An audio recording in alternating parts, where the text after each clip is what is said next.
where there was a right thing to do, and there was all the pressure to do something else. Whether it was an employment issue, whether it was you're in the military and the commanding officer was telling you to do something you should do, whether it's family issues and relationship pressures, whatever. It takes a lot of guts to stand on principle, to do your duty, to do the right thing. And increasingly, there are fewer and fewer people in this country who are willing to do that. And when someone stands up and actually does that, puts doing the right thing ahead of doing the expedient thing, it's notable. And that's what our founding fathers stood for. Tonight we are very fortunate to have before us tonight someone to speak to us about something going on within our governmental agencies that is wrong and that he refused to stand by and do nothing. This is a man who put a 30-year career on the line, and it's important that you listen to what he has to say about what's going on. I'd like you to please recognize someone who's come a long way to visit with us tonight. There's a lot of other places he could be. He's chosen to be with us tonight. Please recognize former BATFE Agent and whistleblower, Mr. Vince Cefalu.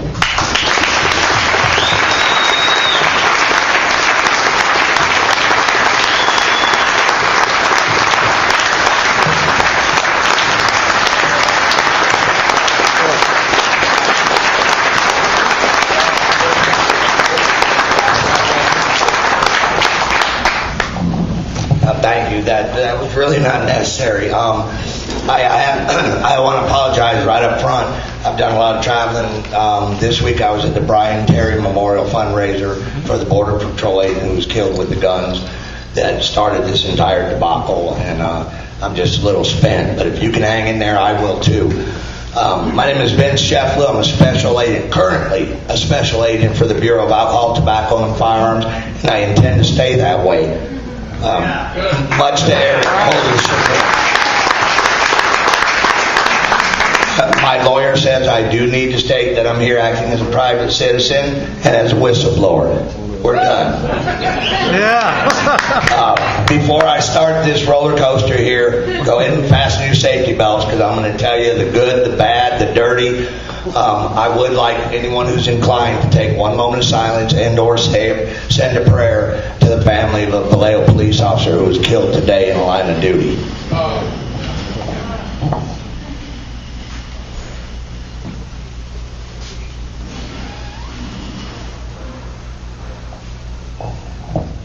All right, I'm gonna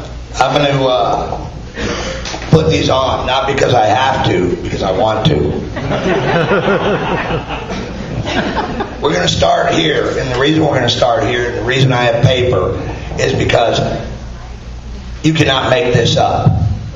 But it's also entirely so outrageous that it's almost impossible to remember, and I think it's important to start chronologically so you understand what this is about and how we got to where we got. Otherwise it can't be fixed. Before I do that, I do want to say thank you to all of you for the privilege and the honor of even being here. And thank you to Mark and for Jess dialing me in. Jess was a former colleague of mine. It is a privilege and honor, and the reason I am here right now is I'm a native Californian. I've had the privilege and honor of working amongst some of the greatest law enforcement in the country, and I've gone coast to coast, and they reside right here in California. The other reason I'm here is because you're here. Because if you don't get involved, if you don't stand up right now, you're gonna suffer the consequences. I'm going to read off of this so that I can make sure that we get to the point where this gets good, and then I'll move on. In the interest of background, I was 6 years in the United States Marine Corps as a military policeman, got the bug, moved on to City Police Department in Athens, Georgia. Can you guys hear me okay? Okay. Where I spent 4 years trying to finish my college. Got enamored with the whole Fed thing, went to the U.S. Customs Service, chased smugglers down South Florida during the cocaine wars for a year and a half, at which time I had several occasions to cross paths with these guys coming in with the white hats called ATF agents. I was like, damn, they send in like 2 guys to do what 30 of us custom agents do. That was pretty cool. The rest was pretty much a 30-year love story. I chased that dream until I got it, and in my mind became a member of one of the finest law enforcement and regulatory agencies that were ever formed in this country. Again, not because I have to, but because I want to.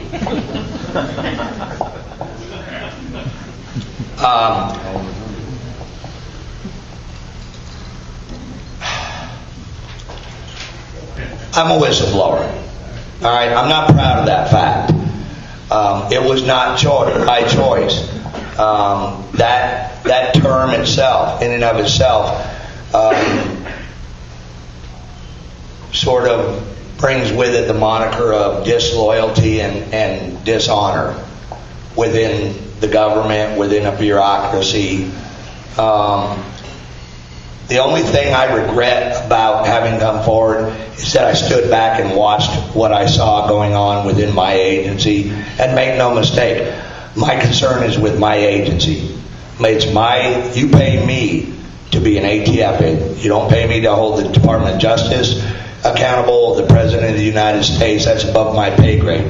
But where I did decide to draw the line is when my agency lost its way. And make no mistake about it, we've lost our way. What initially started, I'm going to take you through the process, and then we'll go off script. But I just want to make sure I don't miss any of this.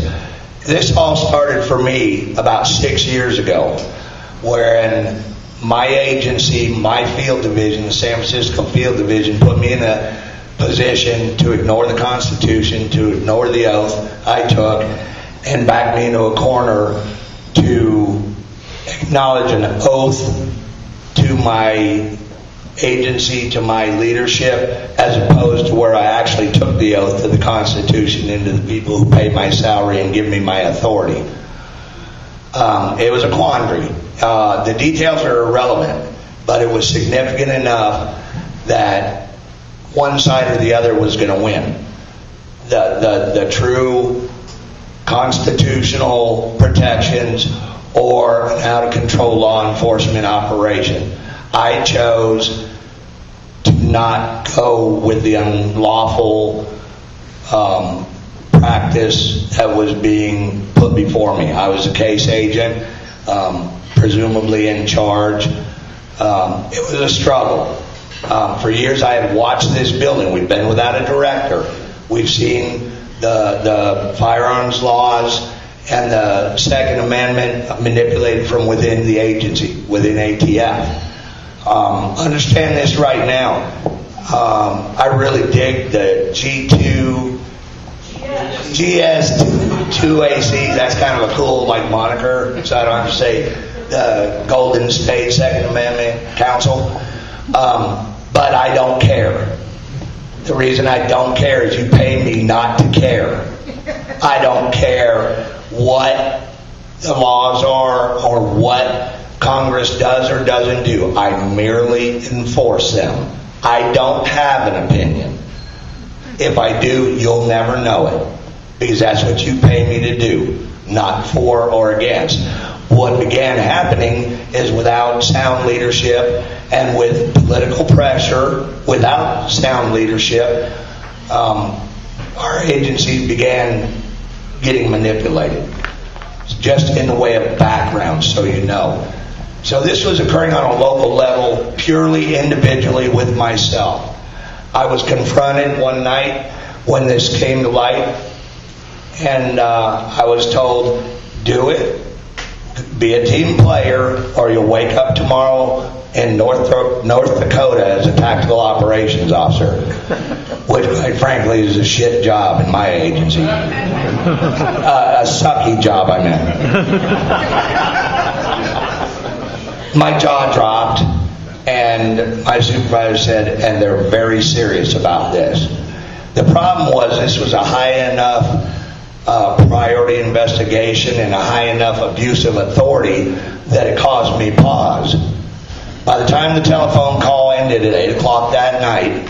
It was on December 1st, 2005.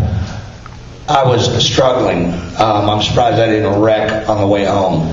I had no idea what to do, and I had pretty much decided at that point to go along to get along. I don't like North Dakota. I didn't want to go to North Dakota. Problem was, I went home and I couldn't sleep. And it just started going, I can remember it like it was yesterday. It started going round and round in my head.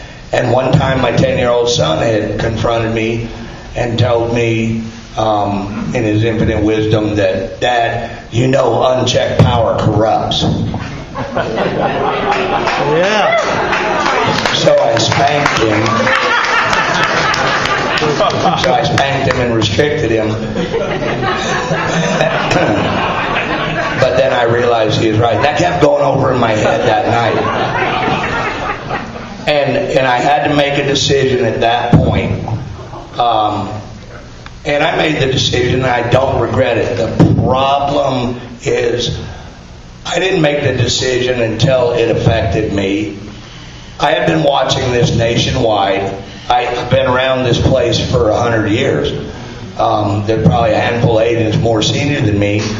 And I'd seen it. I'd ignored it, or it wasn't my fight. There was nothing I could do about it.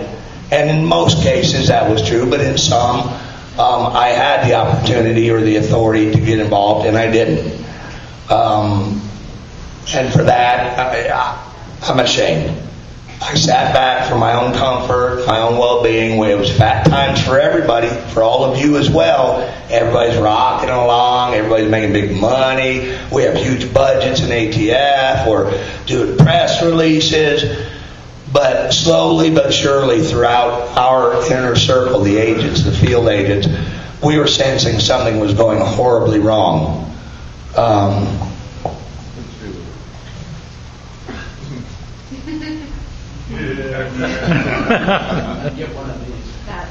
I made the decision that night, that fateful night, to draw the line in the sand. I can't fix the Bureau, was my mentality. I can't even fix my field division. But what I can do is say, I'm not doing it. And we will let the cards fall where they may. The good news is I did that with a belief in the system. And I still believe in the system. It's broken. Make no mistake. It is sadly broken. So I confronted it. The first thing that happened was told, if you pursue this, they dropped the F-bomb. And I would be F-bombed. Fill in the blank.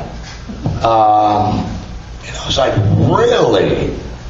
25 years, and we're going to disagree on a major borderline corruption issue of abuse of authority, and you're going to tank my career? Not on this day. So I went ahead and filed the complaint. Once I filed the complaint, and I'm going to fast forward now, but you need to know how this all came about. Since I filed my complaint, I've been transferred 5 times, suspended 3 times, 6 reprimands, a psych eval, and terminated twice. I'm really getting tired of them firing me.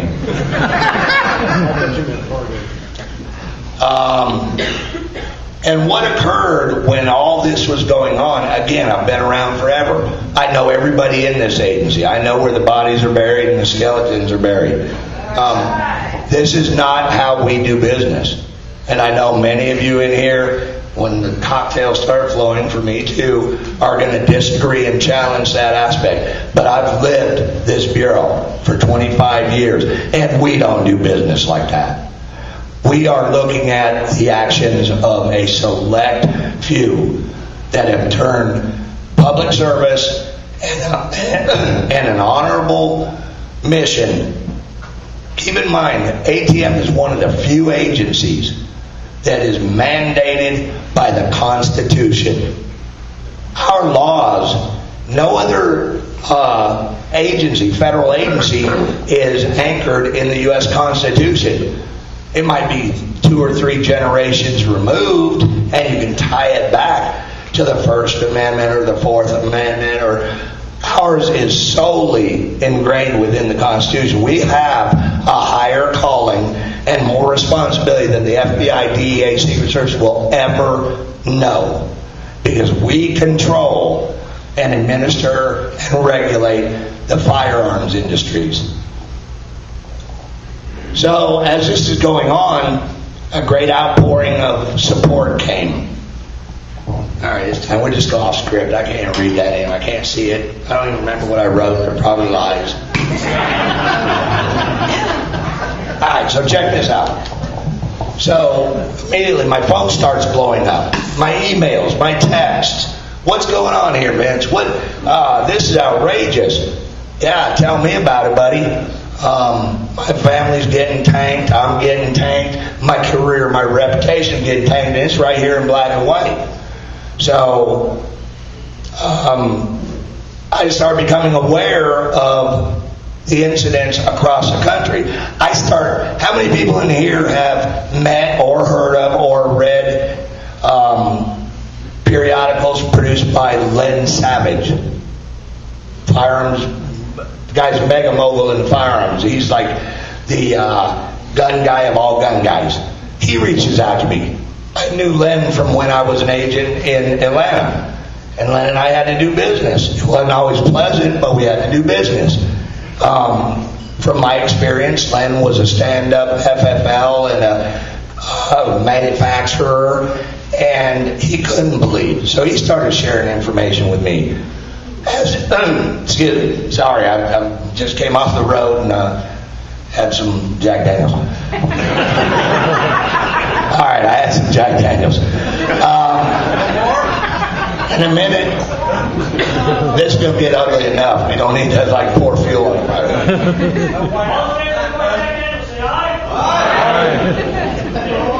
it. So we collectively across the agency, I start getting calls, emails, communications, shows of support, other abuses, like, oh, did you hear if that's going on with you? Well, obviously, Jay Dobbins, he's my best friend and been my partner for 20 years. He wrote the New York Times bestseller, No Angel. He's been scattered throughout the media, so some of you have heard of him. Even if you don't know, you've heard of him. He's been on Gangland and what have you. Well, he became embroiled in a similar situation where his family took death threats and the agency refused to relocate him and follow our protocols for transfer because it was too expensive. Too expensive while they're giving bonuses to the supervisor, et cetera, et cetera, et cetera. So we kind of lock arms, and then because of our credibility in the Bureau, people start coming to us. Lots of people. Senior agents, junior agents, inspectors, clerical people. And there starts to become a common theme that this is what's going on with me is not an anomaly. This is an out-of-control bureau. This isn't about a bureau that has no accountability. So sometime in 2007 or 8, while we're filing, pointless motions and legal briefs against an agency that has unlimited resources and just ignores the legal standards and requirements, we decided it was time to confront the leadership and not do it anonymously like so many of the water.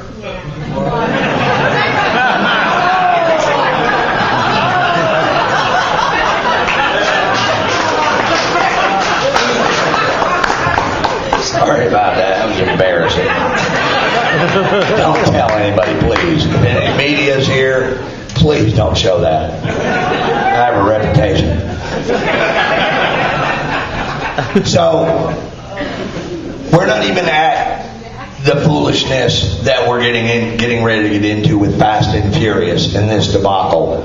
But what we're seeing is a internal, out of control, unaccountable, self-promoting agency where the bosses are now making up 25% of our field agents. We had almost as many agents overseeing other bosses as we do working investigations and regulating the industry. So as a result of this, and we're talking some of the most egregious conduct by a law enforcement agency I have ever seen.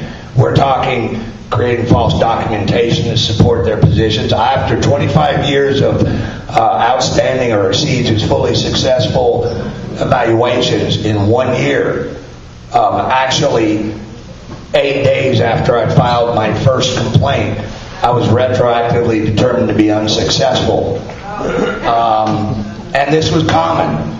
This became, anyone who spoke up became the target of their attack. Why? Because you got to quell the rebellion. Well, it became a point where too many people were being affected. Firearms industry, what we do, was being affected. American citizens were being affected, all at the hand of a handful of corrupt leadership. So we created cleanupatf.org. Yeah, write it down. I'm proud to say that website has done more to aggravate the hell out of Eric Holder than any court motion we have filed. What it did was open the floodgates, and it became an open forum for citizens, members of the industry that we regulate, field agents, inspectors, and when people started sounding off with a united voice, which brings me to you guys, change started to come about. We started sharing information. The abuses, the gross mismanagement, the waste, fraud, and abuse became apparent. We started getting evidence of it. No one took pride in this. I don't take pride in this. But it has to stop. They are destroying my agency. And let me tell you, I know there's a lot of FFLs in here who may agree or disagree, but I've spent a lot of years under senior expert tutelage on how to repair and maintain relationships with the firearms community, stay apolitical, stay above the fray with the NRA and everybody else, and just do my job. And I can honestly tell you, I've never arrested an FFL. There has never been a need. There is not an issue that we were not able to resolve that required. That's not to say I haven't been with people who have. That's not to say. I guess the point I'm making is we've worked very hard over the last 25 years to maintain a relationship with the industry, a positive relationship that we are granted authority to regulate. These people are messing that up. These bosses. We can't really put our finger on it this time why this is all happening. Where the us and them mentality. We're seeing a lot of press releases. We're seeing a lot of positive news clips and propaganda, but we're all looking at each other going, we're not doing that. We're not. Where's this coming from? There's a lot of smoke and mirrors going on. Why? Because budgets are at stake. And we started worrying more about how many toys and how much money we got than how safe we were making the public or how we were fairly regulating the industry. Alright, now we're going to jump into how this got really crazy and sort of upset a bunch of our lives. Throughout the process, we had identified certain managers. And there's no need to name them. It's irrelevant. It's just the process that's broken. Voth, Newell, Gillette, Chait, Hoover, Holder, Brewer.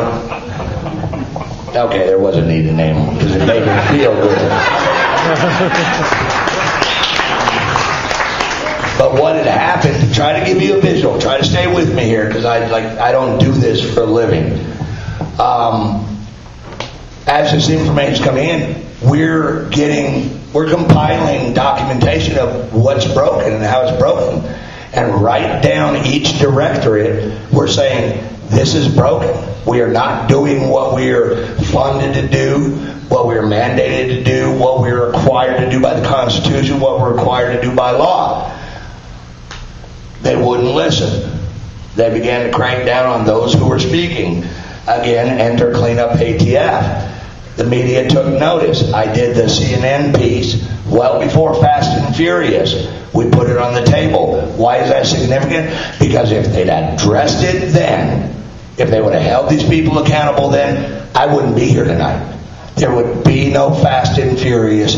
You guys would not have ATF as the whipping boys you now have us as. There wouldn't be the Heller cases and the Reds firearm cases and all the abuse that went on, because we told them this is what the bosses were doing. We just didn't know why. And I probably will leave you tonight still not knowing why, but we may have a better idea as we continue down this road.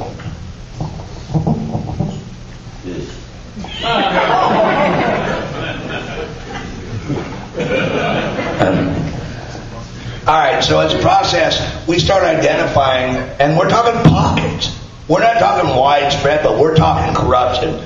We're talking unethical conduct. We're talking false testimony. We're talking obstruction of justice on totally unrelated issues: abuse of authority, violation of the EOC laws, Whistleblower Protection Act, internal rules, policies, laws. If you read the OSC report on my friend Jay, they did a scathing 50, 60-page report laying out all the managers who were involved in forcing his family to confront death threats by criminal organization without the agency's assistance. They laid them out. How many bosses do you think were held accountable?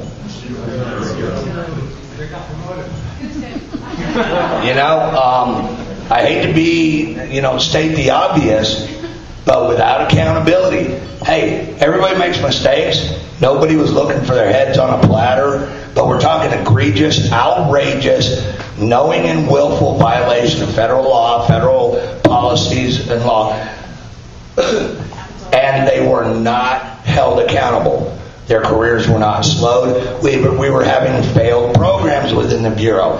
When those programs would be outed by the OIG, the GAO, the OSC, the Internal Affairs, the reports would come out with glaring incompetencies by managers, and those managers didn't lose a step in their career.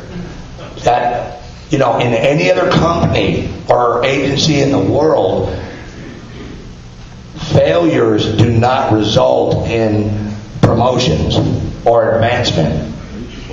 Maybe some retraining, maybe step back, a demotion, what have you. But that wasn't happening. What does that do? That empowers them to continue doing exactly what they do because they know they're above the law.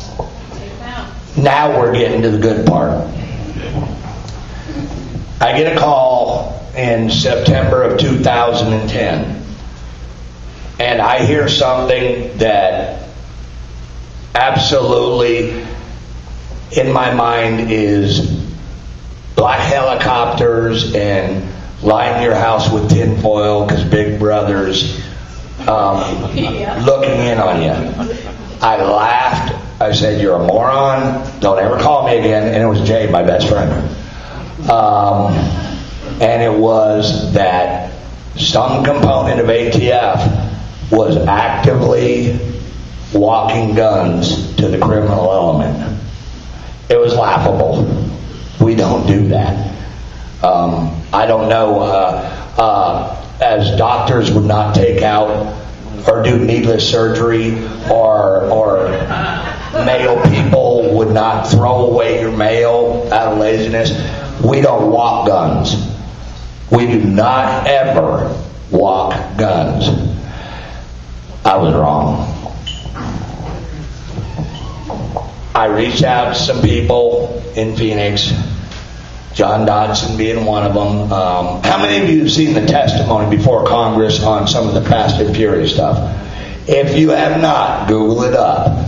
You will not believe what you hear. At that point, again, my training, my experience suggests that you handle your business in-house. That doesn't mean you cover it up. That doesn't mean you don't address it. That means you handle it professionally. You bring it to the proper authorities, Internal Affairs, the OIG, in your own house. And when you can't handle it in your own house, then you seek other redress. Yeah, I think that was the second time I was fired. It was one of the times I was fired. I notified my chain of command of what I became aware of, and a series of transfers and actions occurred. There was an attempt to shut down, clean up ATF. Since the website, guys, nothing to be scared of. If there's libel or slander on there, sue. But at the end of the day, it's still freedom of speech. If there's sensitive law enforcement information being released on there, confront it. But there wasn't. There was public information, and it started what now may become the Watergate or the Iran-Contra for this entire administration, and hopefully not the end of ATF. Because then what occurred was a series, because they pay me. Because I love ATF. A series of cover-ups, lies, obstruction. I do not know where my leadership, and I don't care about, I care as a citizen about Maine justice, but I care about my people, the people that have been empowered to guide me, lead me, or make policy for you and your firearms right. I've seen over the last 5 years what I believe now to be an agenda-driven agency. We have lost the ability to say, we don't care. Mr. President, we don't care. Congress, we don't care. You make the laws, we'll enforce them. It's that simple. I started seeing internal policies, regulations driven in one direction that are not appropriate to be driven by our agency. I saw managers removed from positions but protected for extreme malfeasance. They've denied publicly where myself and others have stepped forward and confronted them. We didn't do it anonymously. We didn't do it through anonymous letters or through messages. We've called them out to their face, and I'm still waiting for any one of them to say we are wrong. So what we have now is, at the end of the day, whatever has happened to me, to John Dodson, to Pete Forcelli, or whatever, is so secondary, because you have an agency that has more power than any other agency over your daily comings and goings, over your livelihood, your right to possess, bear, carry, own firearms, that is corrupted. And no one has to this day been held accountable. I'm pending termination while Bill Newell, George Gillette, Mark Tate, Billy Hoover, the deputy director, are all sitting in protected positions, drawing senior executive pay, not even a timeout pending the outcome of the OIG investigation. Like, hey guys, time out until we find out if you didn't do anything wrong. It's called due process. They get it too. But we have now yet another acting director who, if he continues to fail to act in the presence of now public lies, misrepresentations, abuses of authority, waste, fraud, and abuse, you may be looking at the end of ATF. And I'll just leave you with this small point. It's better the devil you know, and that would be us. Why? Because we've been with you guys for 40 years. You know our strengths and our weaknesses. You know who we are. You know who that ghost is. You know where to find us.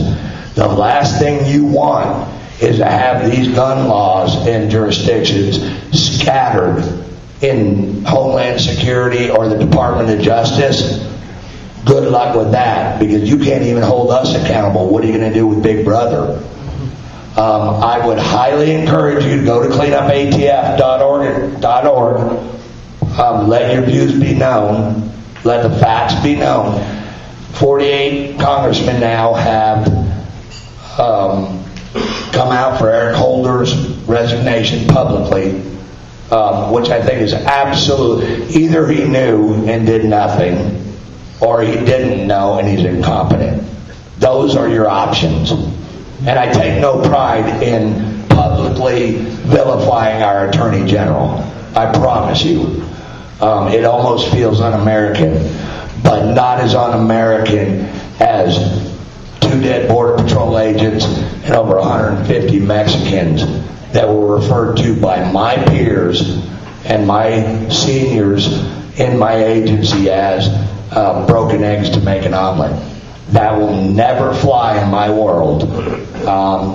And the only reason that we've gotten this accountability, you know what, Darrell Issa, love him or hate him, and I don't care, is why they're being held accountable. And he deserves to be supported on that. If you want this to be handled, if you want accountability, if you want this never to happen again, because remember, it could have been any one of you.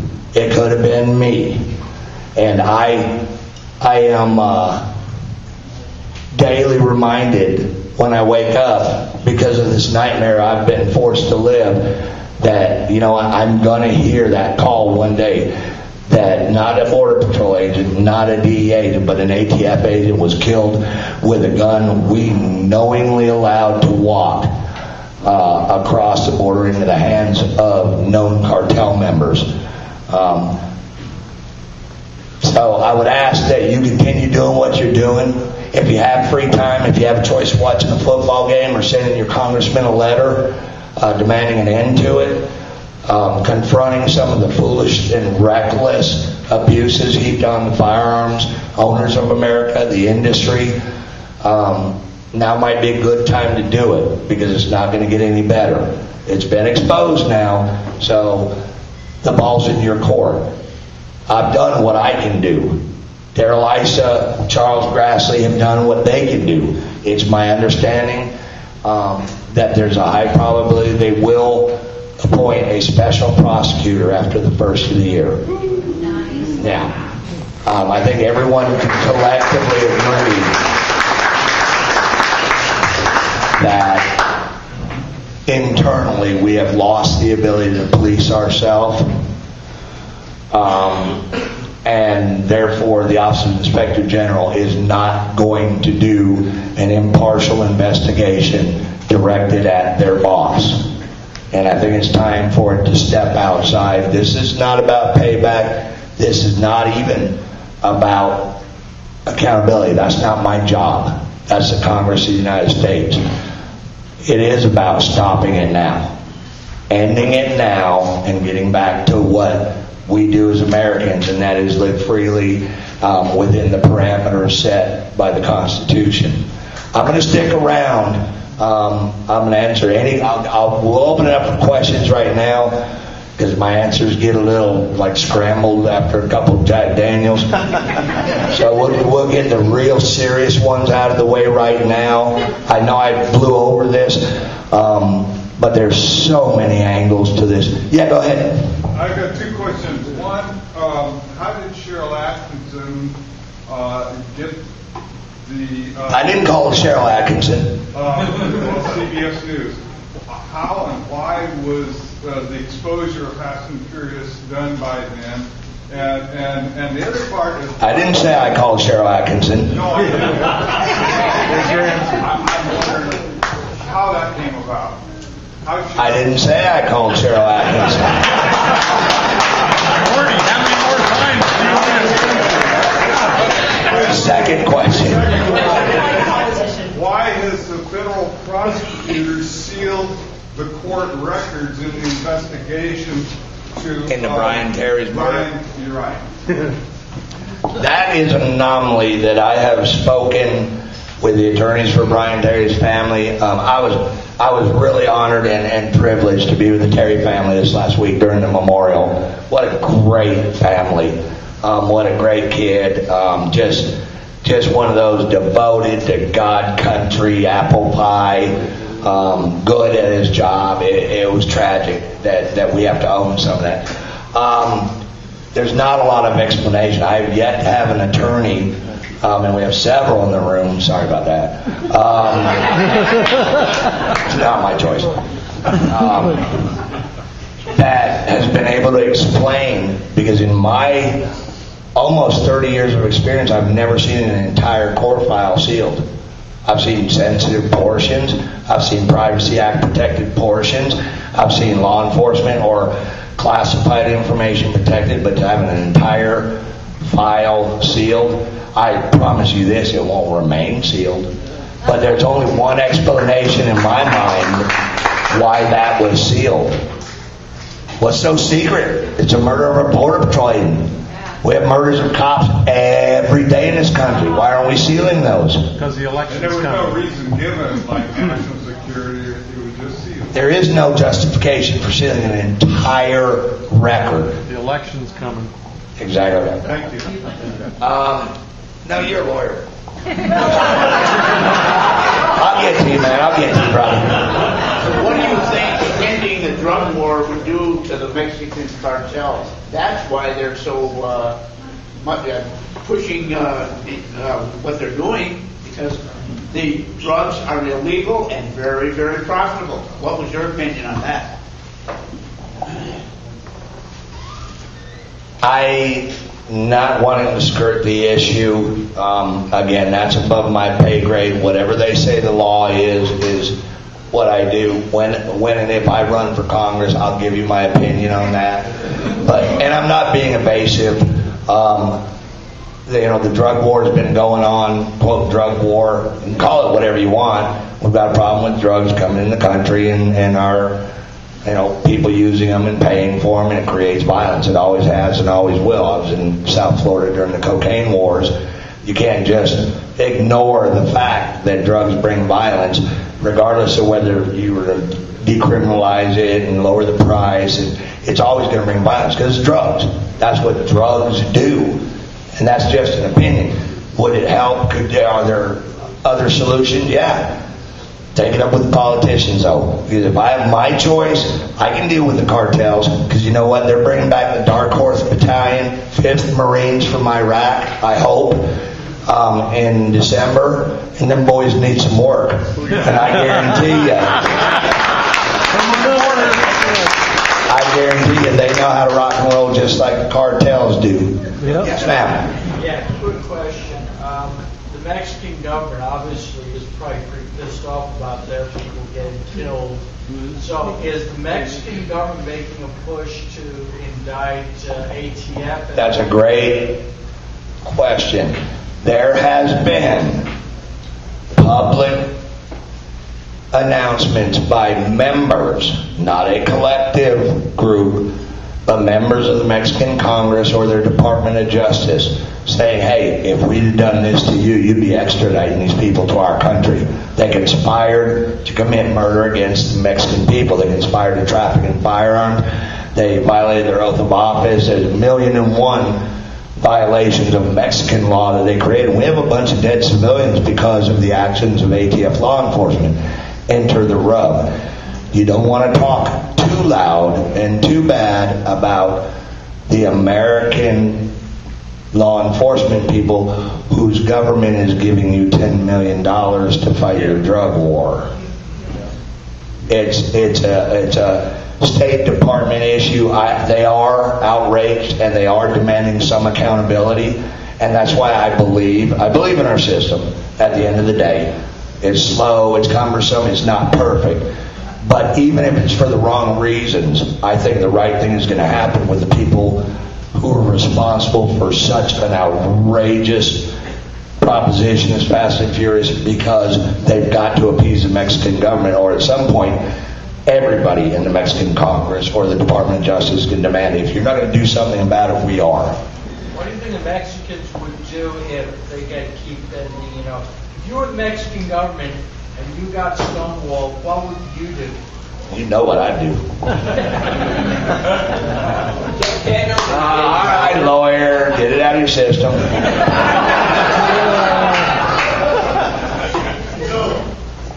Some of the management said that you need to break a few eggs to make an omelet. And the question is, what's the omelet? There never was an omelet. That's a great question. People I respect and admire, people who know a lot more about ATF than I will ever know, people who have retired, people who have became an ATF agent before ATF was an agency in 1972, have said to me there was an agenda being driven. And I refuse to believe that. I thought it was just simply moronic, self-serving, self-aggrandizing, self-promoting, media-grabbing showboating, which is bad enough, clearly. I now, having watched multiple sales of long guns only in the border states, a reporting requirement being slapped down. Who's going to administer that? I don't have a clue. And how we're going to turn 8,500 multiple sales reports into actionable intelligence is beyond me, because we only got 2,000 agents. At any rate, we don't know what the end game was, because I'm not certain there was one. I have yet to hear Bill McMahon, Bill Newell, George Gillette, David Boff, our director, Eric Holder, Lanny Brewer, articulate this was our plan. I know I've heard disrupt, dismantle, so many times I want to vomit, but exactly how they were going to disrupt and dismantle anything, letting the guns go across the border we had no ability to follow them to, it still baffles me, which leaves us with a very scary potential agenda, since everything that ATF has generated, since it wasn't criminal cases, it wasn't cartel arrests, it wasn't big stings on the other side of the border, as would be their stated purpose, there can only be one other reason. All the trace data coming back. Look at how many guns were seized in Mexico. By God, we should crank down on these gun dealers, and guns are out of control in America. No, because we could have stopped 2,000 of them for sure. That much we know. I can't account for the other 50,000 that went down there, but we know for a fact 2,000 of those trace guns would not be in the trace data being used to tighten the gun laws right now, because we could have stopped them. Yes. Red shirt. Good looking guy with the glasses. A personal question, more or less. Yes, I'm single. You said personal, not me, brother.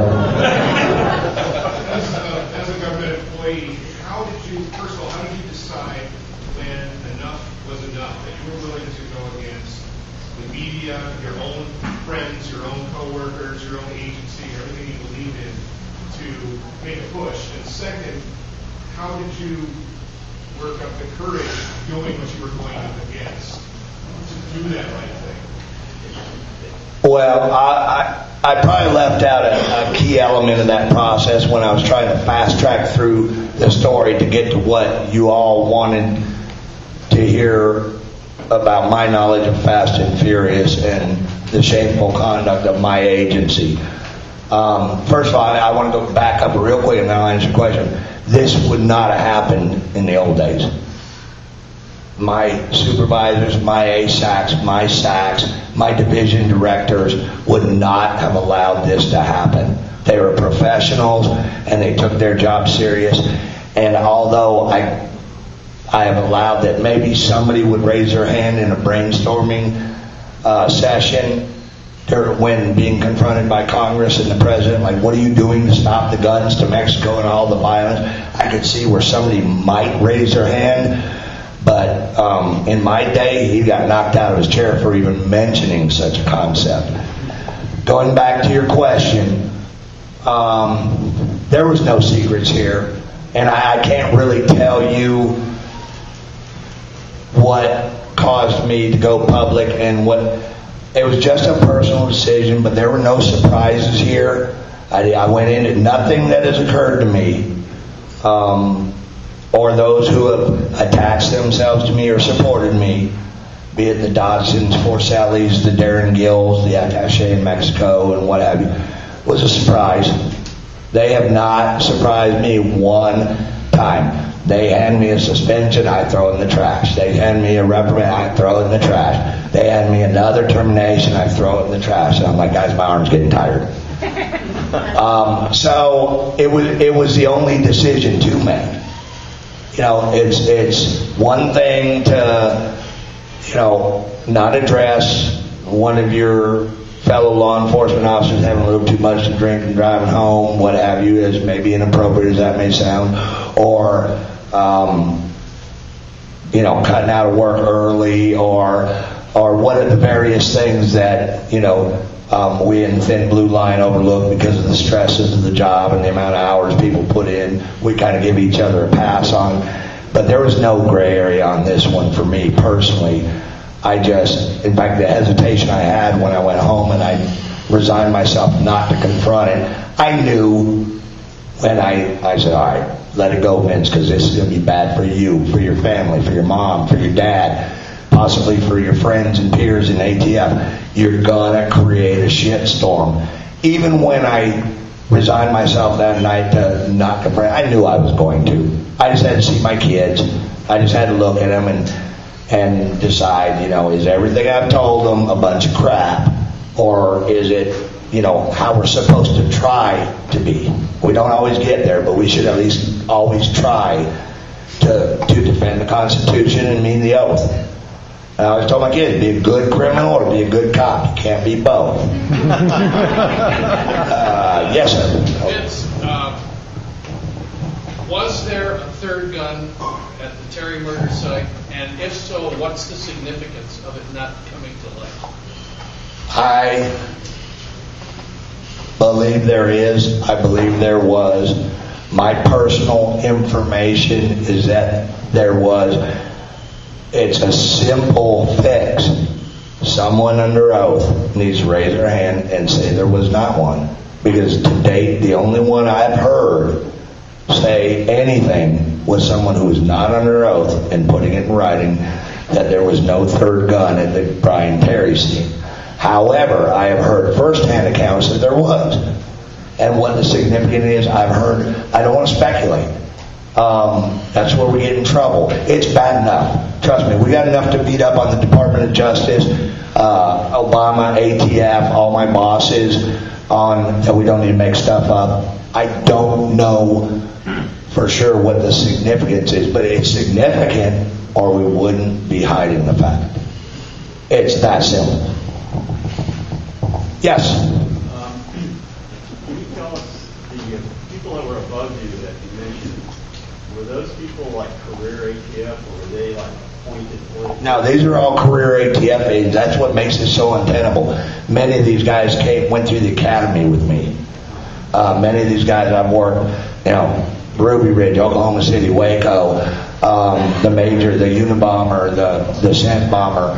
I've worked in the trenches, worked undercovers with, worked major cases, security details, and I know what they know, and they know what I know, and we all know the same thing, and they knew better. These are not some generic SES employee they brought over from Justice or from Treasury to fill a void in our leadership. Now, while we didn't know, they went through the same academy. They knew what they did was wrong, or they wouldn't be making excuses. Why do you feel that they all sort of did this in conjunction with each other, and there's some sort of conspiracy, it sounds like, with older and perhaps... There's only two explanations, two possible realistic potential explanations. Absolute incompetence, showboating to create the illusion of, look at what we're doing. We got hundreds, thousands of guns going back and forth across the border, and we got big cases, and we're flying drones and helicopters. We need more money and more agents. Oh my God, this is some secret shit. Or they were serving some political agenda to make the firearms problem appear possibly worse than it is. Yes, sir.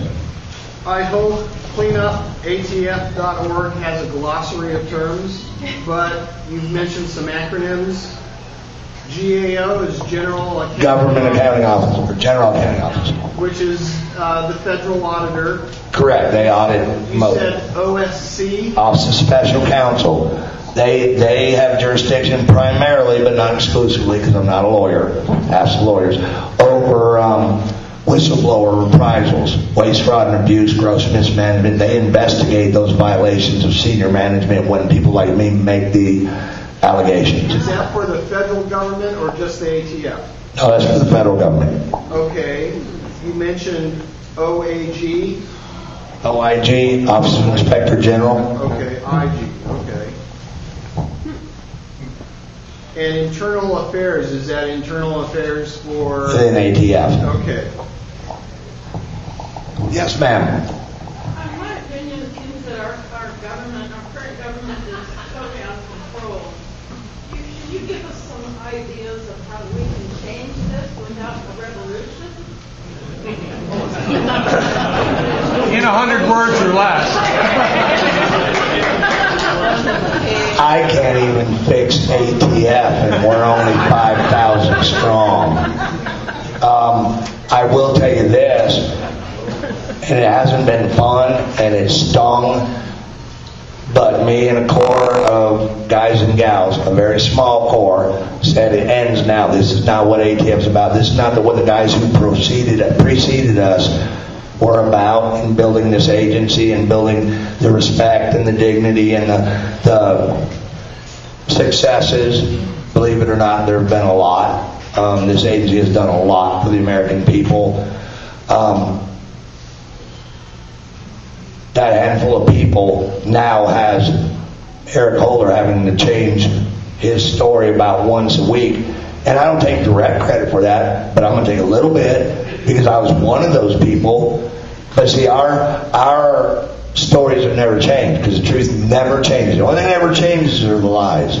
If you hear me say anything different than what I've said tonight on Fox News or on CNN or before Congress or to my family or even drinking tonight, go on and clean up ATF and say I'm a liar. But you won't hear it change because it hasn't changed for 5 years. Go ahead. I'm curious as to the hierarchy structure of the ATF, and could you explain that to us and how you maybe could see that hierarchy changing after all the investigations? There's no need to change the hierarchy, but when your leadership starts at the top, you only need one or two at the top to start that trickle-down effect. The ones who control the power, the purse strings, your future, and given you've got 20 years, to give you a scenario, 20, 25 years on the job, you've risen to a fairly respectable place. Now you're looking at wanting to be a deputy director, assistant director, and I'm telling you, this is my policy, this is my plan. You have two options, go with it or not go with it. If my plan is corrupt, incompetent, and inappropriate, and you have a supervisor or management core that is prepared to turn a blind eye for anything. Why? Because they've never been held accountable. We've had managers just do something, the details don't matter, do some things that most of you would go to jail for. Well, the most obvious, the most prominent, because it was publicized, so I'm not really talking out of school, special agent in charge lies not once, but twice to the Office of Inspector General, our ultimate authority. When they ask questions, you answer them truthfully or you go to jail. Was allowed to retire with a hero send-off, was elevated to an advisory position at headquarters so she could get her retirement package sewed up, her after ATF job, and weeks before the report came out that everybody knew was coming out. Why? Because we told them it was coming out. She retired. And she retired with fanfare, being a maverick, this, and an outstanding government server, that, and then the report drops it. No, she's just a liar. So the hierarchy, we have a director, we have a deputy director, then we have 9 directorates that have assistant directors and deputy assistant directors under them. But and this is why this is so dangerous. That was a point I wanted to make. I'm glad you mentioned it. If this is not confronted and stopped now, and if there's not serious accountability, I got 24 other special agents in charge around this country that got their feet kicked up on the desk right now going, I do what I want. And why? Because the worst I'm going to have to do is answer some uncomfortable questions before Congress, suffer a little embarrassment, a little anguish and grief, and I'm still going to be a damn special agent in charge. It's got to end. It's got to end now. Go ahead, man. I feel sorry for you. You've been up here. But when the ATF, you were mentioning the ATF used to be better back some years back when Jess was there. How do you explain what the ATF did with Randy Weaver incident and the Waco incident? They were the first agency on both of these. And oh yeah, when I said we were better, we were outstanding, we were great, that doesn't mean we didn't make mistakes. I'm not saying, and those issues, are issues that we can talk. I'll be glad to talk about over a cocktail, but I'm not going to debate in a public forum because Randy Weaver killed the U.S. Marshal. The Branch Davidians killed 4 of my people. That's murder. That's the way it goes. And I don't care if we were there with a lawful warrant. This conversation will continue at the bar with you and me later. Go ahead. You were like somebody. You're important, right? For the FFLs who were involved in the program where the ATF went to them and said, hey, we want you to go ahead and just give the gun to this guy and let him walk out of your store. What's happening with those guys? Because I understand a couple of people have come forward from the FFL dealership and said, I've actually recorded this entire conversation here. What an absolute train wreck. What a travesty. If you're not familiar, I mean, most of you are, and just for the interest and for the sake of making sure we're on the same sheet music, all firearms dealers must be federally licensed. There's always a rub. Why? Because we regulate. We set the rules. Rules kind of suck. So it's always been a tenuous relationship at best. But because of the good work that people before me and hopefully during my tenure did, we coexisted. They helped us find criminals. We helped them stay in compliance with the law. We didn't make it personal. We didn't make them the enemy. These actions on the part of these agents and these supervisors in the U.S. Attorney's Office now telling people that we actually deliver letters to, if any of you are FFLs, saying if you have any doubt, don't sell the gun, is a safe answer. It's not statutorily required. It's not mandated. But if you think you might be selling to a criminal, please don't sell it. We're asking you. Because we can't be all places at all times. We go from that to sell them and don't ask no questions. You see a mixed signal there? Now, when this breaks, who is the first ones we blame? The federally licensed firearms dealers. They shouldn't have been doing it. Forgot to add this little part over here. We told them to do it. This was a train wreck from beginning to end, and it goes back to the question, what was the end game? I don't even think they had a practice. I don't even think they got to a scrimmage before this thing just got out of control. And what's most disturbing is nowhere in our chain did anybody say, stop. Stop. Just stop. This is ridiculous. Until Brian Terry was killed. Seriously. All right, go ahead. Unintended Consequences is a rather lengthy book that claims to be a novel. Traces gun laws and regulations from NFA 34 to roughly the present. Who wrote it? Don't recall. My question is... Not Mike Vanderbilt. No. Okay. Even though it claims to be a novel, if you're familiar with progress of laws over that period of time, it seems to be rather accurate. And one of the tenets of it also seems to be true, that there has been an agenda from someone higher up, either BATF or above, that said, we've had maybe 20,000 FFLs some years ago. let's see if we can get that down to however many we have today. Locally, we've seen the effects of that in reduced amounts of gun stores. One of the more famous being one called Reed's that been around for 50 years and was eventually put out of business by either Cal, DOJ, or what happened was they were audited. And the audit discovered discrepancies where they used ditto marks. So if a person came in and bought more than one firearm, they filled out all the information in their logbook, and the next line for city, state, county, address, all that stuff, they used ditto marks.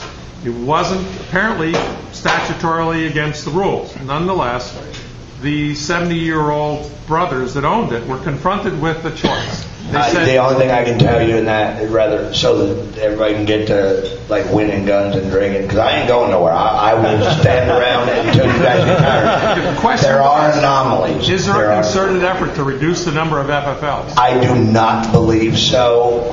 I have noticed we have become more rigid in our interpretations.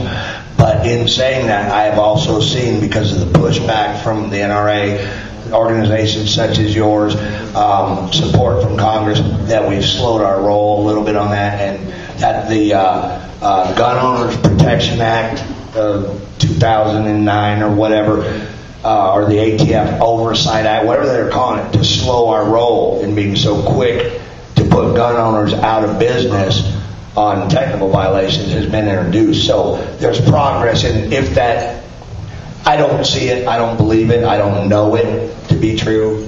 Could it be? But the numbers do speak. The numbers now are greatly reduced. Yeah, we got seriously rigid, and I'm not saying there aren't anomalies where we have over-regulated, clearly. But if you're breaking the law, if you're not doing it, if you've suffered the number, I'm not saying in this case, I'm saying the numbers are reduced because people are getting reckless, and when you go in and you can tell me, I don't remember, I don't know what happened to these 20 AK-47s, I got a problem with the way you run your business. These guys didn't do that. I understand.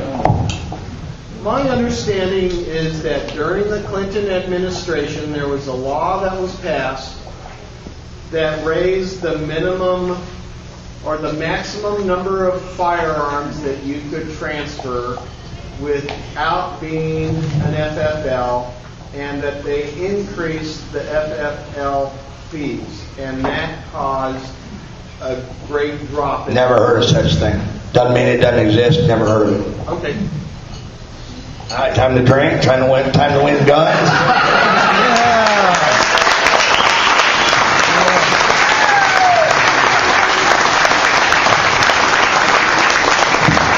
Cocktail. Y'all can throw your tickets out. Them puppies right there. How bad would that suck? Thanks, sir. Thank you, sir. Ladies and gentlemen, I can't say it enough. It takes a lot of balls to put your career on the line, and not just 1 or 2 years, but 30 years, and to risk that to do the right thing, to attend to duty, to attend to things that the old ways, the old virtues. And so on behalf of the GS2AC, Mr. Cefalu, and he told me if I called him Mr. Cefalu one more time, he's going to slap me. Mr. Cefalu, on behalf of the GS2AC, I would like to say thank you. And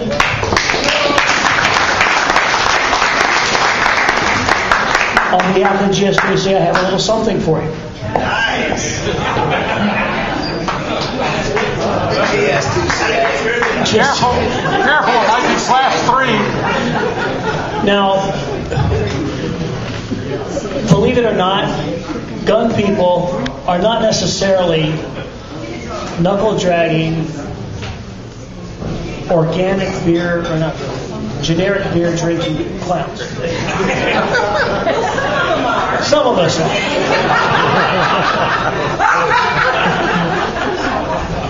Thank you for that voice of support. We actually have our own vineyards. Now, I was worried because we have a vintage called full auto Fume Blanc. And the officers decided that would be a little much. So, as a compromise, we've given you a bottle of Machine Gun Merlot.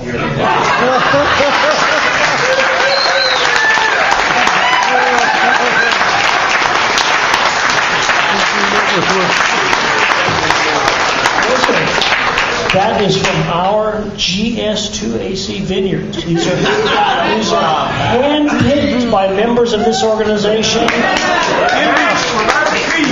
crushed by the big feet of Alani Hematola right over there.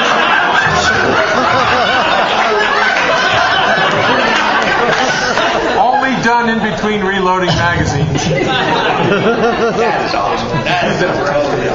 And it is a small token of thanks because you have many other things you could have done, other places you could have been, and you found time to come here. I'm trying to build you up, and you're just forget it then. Hey, take your wine and get the hell out of here. But I do want to say thank you very much because what you're doing and the standards you're taking, it ain't cheap. And, I appreciate it. Thank you.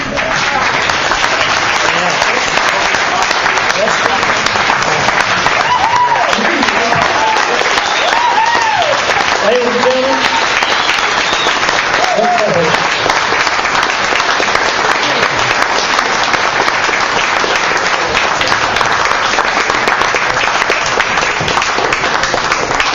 and another special thanks for someone who allowed us to make this possible. In fact, if it hadn't been for him, Mr. Cefalu would not have been here.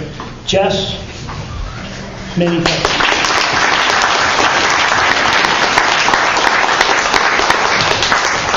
All right. Woo-hoo. What a meeting. All right. Run through some other things, and then we're going to take a short break so you can buy more tickets and stuff like that. There's still a lot of stuff there to get. And once remember, tonight we're calling the winner of the gun raffle. You could win one or both of the M16 look-alike 22.